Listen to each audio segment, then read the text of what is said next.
জনমানুষের মধ্যে যে উৎকণ্ঠা বিরাজ করছে সেই জায়গা থেকে আমরা প্রধান উপদেষ্টাকে অনুরোধ করেছি যে কোনো অবস্থাতেই পরিস্থিতি যাই হোক না কেন তিনি যেন মাঝপথে হাল ছেড়ে না দেন।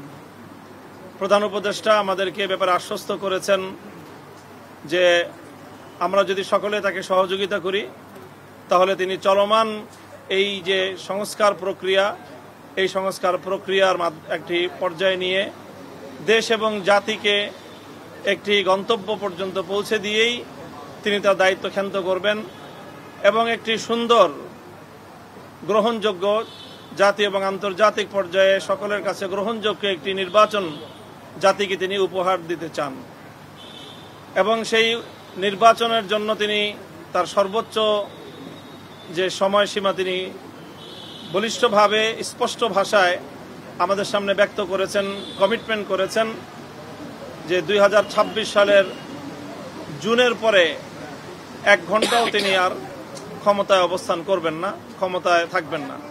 এর আগেই তিনি তার প্রক্রিয়া সম্পন্ন করে নির্বাচন দিবেন। আমাদের পক্ষ থেকে আমরা 3টি বিষয়কে গুরুত্বের সাথে উপস্থাপন করেছি। একটি হলো যে চলমান সংস্কার প্রক্রিয়া, এটা এই পর্যন্ত আমরা বলেছি যে এখনো পর্যন্ত সরকারের পক্ষ থেকে সংস্কার কার্যক্রমের কাঙ্ক্ষিত মানের কোনো অগ্রগতি আমরা দেখতে পাইনি। এই বিষয়টা আমরা আমাদের উদ্বেগের কথা জানিয়েছি যে এইভাবে অনিশ্চিত গন্তব্যের দিকে যাওয়া ঠিক নয়, বরং সংস্কার কতটুকু হচ্ছে, কতটুকু হবে সেই বিষয়ে সুস্পষ্ট, অতি দ্রুত, অনতিবিলম্বেই সংস্কারের বিষয়টাকে জাতির সামনে স্পষ্ট করা উচিত যে সরকার কতটুকু সংস্কার করছে। এরপরে হলো যে বিগত যে ফ্যাসিবাদী আমলে যেই হত্যাকাণ্ডগুলো সংগঠিত হয়েছে, শাপলা চত্বর থেকে নিয়ে শুরু করে জুলাই বিপ্লব পর্যন্ত, এই সকল হত্যাকাণ্ডের জন্য দায়ী প্রধান আসামিদেরকে, ফ্যাসিবাদী শেখ হাসিনা সহ তার প্রধান সহযোগীদের অন্তত নির্বাচনের আগে একটা নির্দিষ্ট একটা মেয়াদে নির্দিষ্ট একটা উন্নতি, যেটাকে দৃশ্যমান একটা অগ্রগতি আমরা বলতে পারি, সেটা যেন সম্পন্ন হয়। এ বিষয়ে আশ্বস্ত করেছেন যে অতি দ্রুতই ইনশাল্লাহ এমন একটি আমরা সংবাদ পাব যার মাধ্যমে আমরা আশা করি যে ফ্যাসিবাদী আমলের এই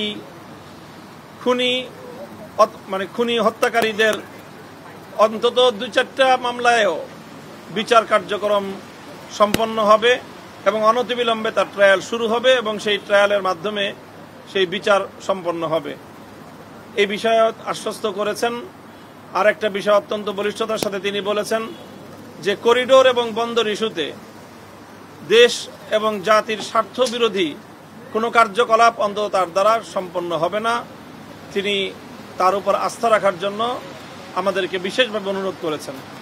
আমরা বলেছি যে এই সকল বিষয়ে, বিশেষ করে করিডোর ইস্যুতে, বন্দর ইস্যুতে, আন্তর্জাতিক যেই ইস্যুগুলো রয়েছে সেখানে যেন সকল রাজনৈতিক দলগুলোকে সম্পৃক্ত করে সেই বিষয়ে রাষ্ট্র এবং সরকার তার সিদ্ধান্ত গ্রহণ করে এবং পলিসি মেনটেন করে। এবং আমরা এটাও বলেছি যে রাজনৈতিক দলগুলোর সাথে যে সরকারের একটা দূরত্ব তৈরি হয়েছে, যেখান থেকে জাতীয় একটা উদ্বেগ তৈরি হয়, সেই জায়গাটাতেও যেন আরো বেশি পরিমাণ এবং আরো ঘন ঘন রাজনৈতিক দলগুলোর সাথে যেন প্রধান উপদেষ্টার সরাসরি অন্তর্ভুক্তিমূলক এরকম বৈঠক এবং আলাপ আলোচনা হতে পারে, সে বিষয়টাও তিনি বিশেষভাবে আন্তরিকতার সাথে নিয়েছেন। আর আমাদের বিশেষ দলীয় একটা বিষয় ছিল হেফাজতে ইসলামের মামলাগুলো প্রত্যাহারের বিষয়ে। আমরা বিগত মে মাসের 3 তারিখ মহাসমাবেশ থেকে 2 মাসের একটা আলটিমেটাম দিয়েছিলাম। সেই বিষয়ে মাননীয় প্রধান উপদেষ্টা নিজে দায়িত্ব গ্রহণ করেছেন যে তিনি এই বিষয়ে সরাসরি তদারকি করবেন এবং আশ্বস্ত করেছেন যে এবার আর এই টাইমের বাইরে যাবে না, এর মধ্যেই ইনশাআল্লাহ মামলাগুলির বিষয়ে আমরা একটি বিহিত পাব।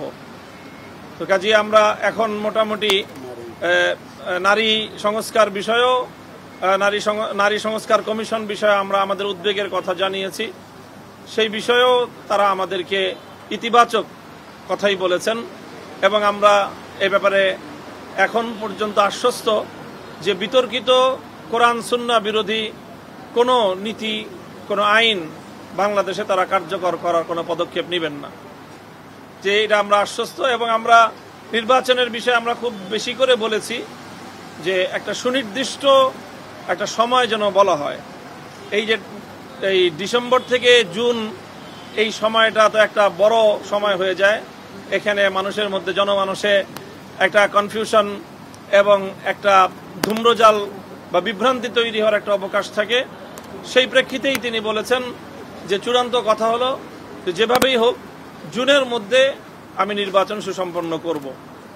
যে এই বিষয়ে আমাদের কাছে এই আলোচনা হয়েছে এবং তিনি আমাদের কাছে আশাবাদ ব্যক্ত করেছেন যে এই সকল কার্যকলাপে বাংলাদেশকে বিশ্ব দরবারে একটি সম্মানের আসনে অধিষ্ঠিত করার জন্য তিনি তার তৎপরতা এবং তার যোগ্যতা, তার মেধা দিয়ে তিনি সর্বোচ্চ চেষ্টা করবেন এবং তিনি আশাবাদ ব্যক্ত করেছেন, প্রত্যাশা ব্যক্ত করেছেন যেন আমরা তাকে এই ব্যাপারে সহযোগিতা করি।